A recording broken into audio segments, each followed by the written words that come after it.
Vamos de inmediato a analizar el escenario en Perú. ¿Qué está pasando en este país? Me acompaña Gabriel Cabrera, sociólogo, integrante de la organización Izquierda Socialista, también docente, investigador en temas de sociología rural y cultural. Muchísimas gracias, Gabriel, por tu tiempo. Bienvenido.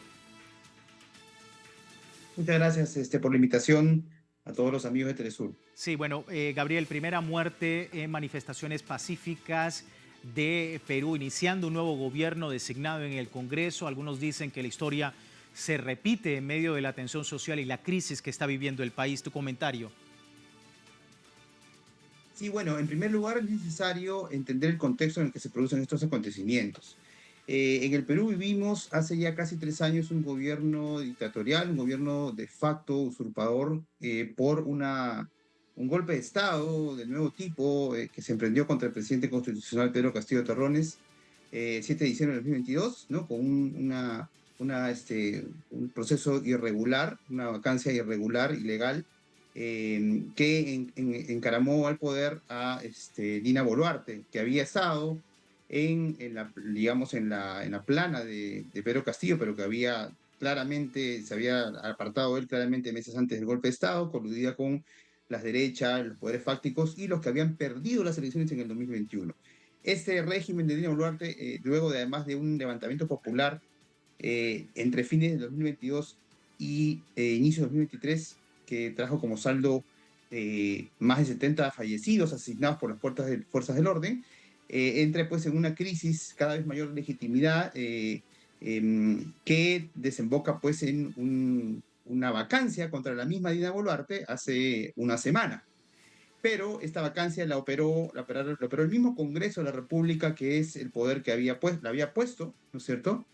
Y que estaba también claramente cuestionado por toda la población, ¿no? Con un abrumador casi 100% de desaprobación de ese Congreso que no tenía ningún tipo de legitimidad y que es el que ha impuesto esta dictadura de nuevo tipo asociado a poderes como las fuerzas del orden, digamos, los medios de prensa concentrada, ¿no? El poder mediático y los grandes poderes económicos, incluidas las economías ilegales relacionadas al narcotráfico y a otros delitos, porque además este Congreso desde el año pasado ha estado dando leyes a favor de los delincuentes y las mafias. Entonces, han puesto a este señor José Llerí y la población claramente viendo el engaño, por decirlo así, decide continuar las movilizaciones que se habían iniciado ya hace varios meses o esta nueva oleada de movilizaciones que estuvo en este caso encabezada por lo que se llamó la generación Z, que eran básicamente jóvenes que se identificaban con la lucha contra la corrupción, inspirados en algunos movimientos que se estaban produciendo en Asia, ¿no? Y entonces la marcha del día de ayer, una marcha que además convocó a diferentes sectores sociales y gremios, ha sido justamente la primera acción de fuerza y represiva de este nuevo gobierno usurpador, diríamos nosotros también, de José Llerí, además un personaje denunciado por violación sexual y por delitos de corrupción, que ha optado por un gabinete ministerial represivo, incluyendo el primer ministro y las autoridades del Ministerio Interior, y que han sido de una manera los responsables de esta muerte que ocurrió el día de ayer, por además un personal infiltrado de la policía, en lo que nosotros aquí conocemos como el Grupo Terna, que es un grupo de la policía que se infiltra de manera también ilegal contra la Constitución, vestido de civil en las movilizaciones para provocar, ¿no? Para amedrentar, para causar terror, inclusive para detener ilegalmente manifestantes.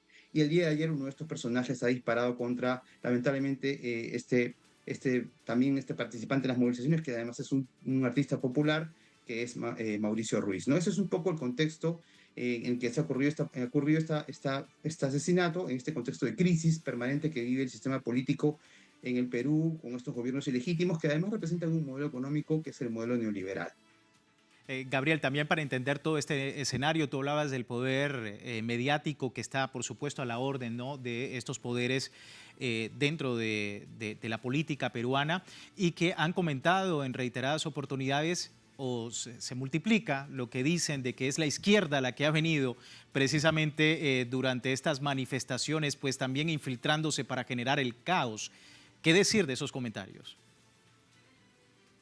Bueno, esas declaraciones lamentables que ha hecho este nuevo, digamos, usurpador de facto, responden a una política que se hace en el Perú hace mucho tiempo, que es lo que llamamos el terruqueo, ¿no? ¿Por qué le decimos terruqueo? Porque la palabra viene de la palabra terruco, que era una palabra con la cual en jerga se mencionaban las organizaciones subversivas que se dieron en los años 80 y 90 en el Perú. Y, digamos, los diferentes gobiernos que han sucedido desde el año 2000 para acá han levantado el tema del terrorismo para poder deslegitimar, ¿no es cierto?, estigmatizar y hasta criminalizar con leyes la protesta popular legítima. Y, por supuesto, que este régimen lo hace más que otros, inclusive, ¿no?, de manera más intensiva, y han optado, en este caso, ante la movilización masiva y ante este asesinato que no han podido ocultar, han terminado diciendo que esto ha sido ocasionado por los grupos de izquierda, ¿no?, que han infiltrado gente para generar violencia.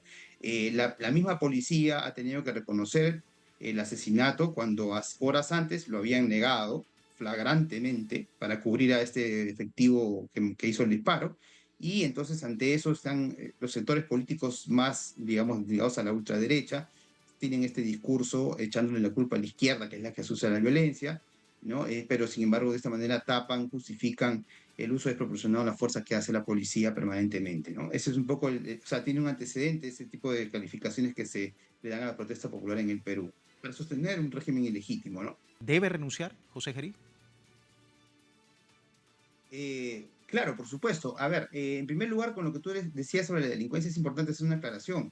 El aumento de la delincuencia, la extorsión, el sicariato, tiene que ver con la protección que tienen estos sectores de, digamos, los congresistas o los poderes fácticos, que además han promulgado leyes para favorecerlos, obstaculizando las investigaciones y la condena de estos personajes, ¿no? Eso hay que decirlo. O sea, hay una colusión del poder político y los altos mandos de la policía con los poderes criminales que día a día extorsionan y asesinan, como lo vienen haciendo hace tiempo, diariamente, sobre todo al sector transportista y también comerciantes, incluido el tema también de la minería, ¿no?, la llamada minería informal o inclusive ilegal. Ahora, nosotros consideramos, desde nuestro punto de vista, que si, o sea, definitivamente el presidente actual debe salir del poder, pero en realidad consideramos que la única medida, ¿no es cierto?, viable para poder asegurar una transición adecuada hacia inclusive un proceso electoral futuro debería ser la incorporación al poder de quien ha salido ilegalmente de él, que es el presidente Pedro Castillo. Inclusive hay que decir que en este contexto en que se devaca Dina Boluarte, a un grupo de congresistas presentan una moción para la restitución del presidente, porque el mismo día en que se restituye a Gerí y se vaca a Dina Boluarte, el procedimiento que se hizo para vacar a Dina Boluarte demostró que lo que se había hecho con Castillo había sido regular. O sea, con Dina Boluarte utilizaron el mecanismo regular, adecuado, pero con Castillo no lo habían hecho. Inclusive no habían tenido los votos necesarios para poder vacarlo. Entonces, desde nuestro punto de vista, esa es la solución a la crisis que vive actualmente en el Perú, porque hay una deslegitimidad inclusive con el Congreso. O sea, una de las principales reivindicaciones que el pueblo peruano está pidiendo en las calles es que se cierre el Congreso, porque el Congreso es, digamos, la madre del cordero, es el poder central que concentra este régimen que es totalmente impopular y totalmente ineficiente para poder combatir los problemas del país. Entonces, hay una concentración de poderes en esa institución con sus aliados, por supuesto, por ejemplo, el Poder Judicial que hace el lawfare, ¿no? Pero ahí hay el mal cordero. Entonces, no se puede pretender hacer algún recambio que garantice estabilidad con un Congreso que preside no, que preside ese cambio. Ese es un poco nuestro punto de vista, y revolver a la situación del 2022 para retomar el cauce democrático hacia lo que se viene adelante, y también para llevar a cabo una de las principales reivindicaciones del pueblo, que es la convocatoria a una asamblea constituyente de carácter popular para refundar el país sobre nuevas bases sociales, porque esta base, que es esta Constitución del 93, ya no da para más, y que además ha sido cambiada antojadizamente por este Congreso que está ejerciendo una dictadura de facto, ¿no? Eso es lo que nosotros consideramos que debe ser la solución a este problema. Queda claro el análisis, Gabriel. Muchísimas gracias por hacernos entender un poco el escenario en Perú. Muchas gracias a ustedes. Gracias a ti. Un abrazo desde la distancia.